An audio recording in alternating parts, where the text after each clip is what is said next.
All right, let's get to the McKinsey Global consulting firm said in a 2022 report that spending on net zero energy transition would cost an average of $9.2 trillion with a T dollars per year between 2021 and 2050. But what is the business and economic case for the global energy transition ambition? A panel session at the just concluded Special World Economic Forum in Riyadh focused on those concerns. How do you be most efficient where a technology company can work as easily in Africa or in Southeast Asia and say, I know you need to deploy, I know access to energy priority. How do we do it most efficiently to support the business case for the transition? Do you want to start there? And some of the actually concrete examples of where you're deploying in the emerging world where it's working. The question of energy is extremely complex, and we need pretty much everything, right? We need fossil, we need renewable. The place where we work the most is efficiency. We call it the greenest, the cheapest, the fastest to implement, which is how do you apply technology to be more efficient in every industry? And we do that, I think, with all the people around this table. There's been a work done at the WEF over the past year, done by the IBC, and it shows that there is a potential, if we are decided to do it, of saving yearly cost in energy of $2 trillion a year, on getting into a better level of efficiency by 30%, which would free a lot of capacity, a lot of carbon, but a lot of capacity in the energy system to feed the development or to bring energy to emerging countries, with a payback estimated to 5 years. So what we are addressing at Schneider is that very specific case of a sector of energy where you don't speak about large projects. You are speaking about thousands of projects that can be more efficient by leveraging the major disruption today, which is digitization, smart buildings, smart infrastructure, smart cities, smart manufacturing. Now, when we speak about the specific case of fast developing countries and emerging countries, the question of the transition is not to be more efficient, it is access to energy. And take the case of Schneider, 50% of our turnover today is in emerging countries. It's been probably 70% of our growth over the past 15 years. And we are combining the double approach of accelerating energy efficiency on one side, on bringing technological solution of high level to bring fast access to emerging countries in different configuration. But I was with you, Minister Arifin, 1 week ago in Indonesia. The case is very different from Minister Kijaji here in Tanzania. On each case, we address it in a different manner. Yeah, coal-based is the most competitive one. Yeah, for us. And also the most polluting, which is your challenge. Yes, but unfortunately, we have to use it. We have to rely on it in the past. But we are going to change. But also our geothermal source, we are only using 10% of our resources now, 2.3 gigawatt only, instead of 23 gigawatt. Our energy mix is less than 50% right now. We try to increase, to reach 25% by 2030. 35% yes. by 2030. So in order to motivate the investor to work with us, we provide such kind of incentive. Yeah, so we cover the government, cover the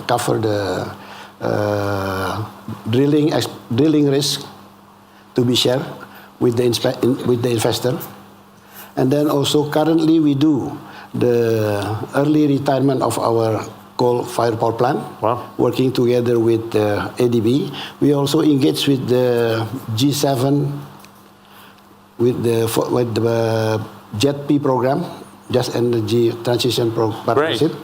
But we need to speed up that process. Yes. So, that's what everybody does say. Especially we lost time during this global geopolitical issues. Yes. Definitely, energy transition is a critical priority for everybody, and everybody is working toward achieving that. However, what we need is a realistic energy transition program that is just and inclusive and include everybody. You know, when you look at the total population, 85% is in the global south. And if you think about renewables, we're talking earlier about renewable, 5% of the investment is going for some of the countries, the most needed countries in the global south, and 95% is going somewhere else. 80% is even within the G20, so it's very hard to we'll get into that with Jose. It's really difficult. But let's look at where we are today. Some facts, today, the income per capita is around $1,000 in the global south compared to more than $50,000 in the global north, while we want to equalize the level playing fields for everybody. It doesn't work like this. You are going to go at a multi-speed, depending on the economic maturity of every country and based on the demand of every country. Today, when we look at how much we invested and facilitated by a lot of incentives from the global north, $9.5 trillion. But we generated, if you look at it in the total mix, we need to look at numbers. 4% of the total energy comes from solar and wind. This is, if you look at it from 2000 to 2023, 23 years. But during the same period, from 2000 to 2023, the fossil fuel grew by 100 million barrel of oil equivalent. So it doesn't mean that we are investing in solar, wind, or renewables, that the other mix will not increase. We need all sources of energy. Coal, because of the Russia-Ukraine crisis, gas became at a high demand. Coal consumption started to increase. We need to understand very clearly that policy without technological readiness and without economic competitiveness is not going to drive a solution. Incentives will drive a solution, but it's not sustainable. And this is what's happening in the global north. They're putting a lot of funds to create the transition, relying a lot on the transition. It doesn't work where the demand is. Today, 50 to 60% of the demand is in the global south. By 2050, 80% of the hydrocarbon demand is going to be in the global south. So we need to take that into the consideration if we are worried about emissions. And we need to focus on emission rather than picking winners and losers. In Tanzania, we're just now implementing the second five-year development plan that puts focus on industrializing the country, but also taking advantage of the population that we have, 61.7 million people within Tanzania. But when you talk of East Africa, 500 million, going to Africa, 1.3 million, then those are the 1.3 billion people. So you can see the demand is there. So East Africa has bigger population than the European Union. Yes. So taking that into consideration, the energy transition becomes the significant thing that we really need to invest on. You have talked about the issue of capital, investing the private capital coming to Tanzania to invest on, having the resources that we have, as you have said, from natural gas, coming to the hydropower plant. We are just doing, but the problem is capital. Inviting capital, particularly from private investors just coming to invest with us. We are doing a lot in making our investment in environment being good enough so that these private investors can come and they invest with us, but it still is a challenge.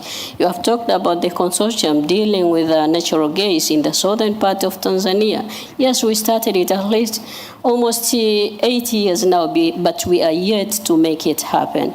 And we just put a deadline for us, at least by 2025, at least we should see that natural gas in the southern part of Tanzania starting its implementation. So capital is a challenge. When you think about energy transition, whether it's global north or south, it is one of the hottest topics within the investor community. We do an annual survey of all of our institutional clients, and over 87, it was something like 80+% of them wanted to reallocate more capital to alternatives, which is where this fits in. And when you dig in, it was around infrastructure and it was around the energy transition.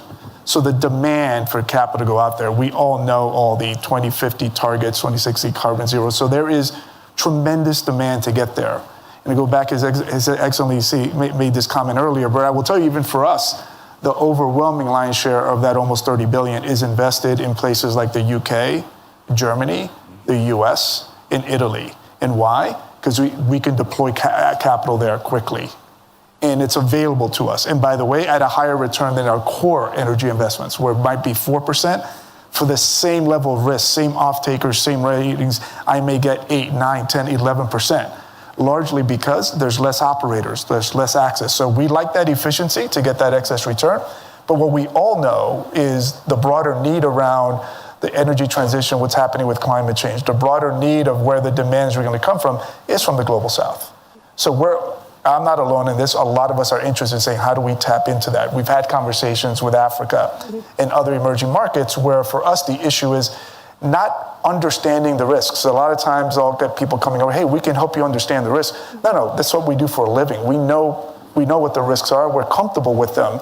It's how do we get the capital that we allocate on behalf of our investors comfortable in this ecosystem. And that's not just putting equity. That is, do you have junior equity, preferred? Do you have mezzanine debt? Do you have senior debt? Do you have banks participating? And by the way, is there a rating structure that can come in behind this? Because if you had all of that, you would unlock a tremendous amount of capital. Now, by the way, this is how it works for all of our asset classes over time. Whether you go back to real estate, core infrastructure, those are long J curves for regulatory bodies to show up, for more operators. I think the question around hydrocarbons or renewables in Africa, well, there's more operators coming into. You could do that a lot quicker versus on the renewable side. That takes time.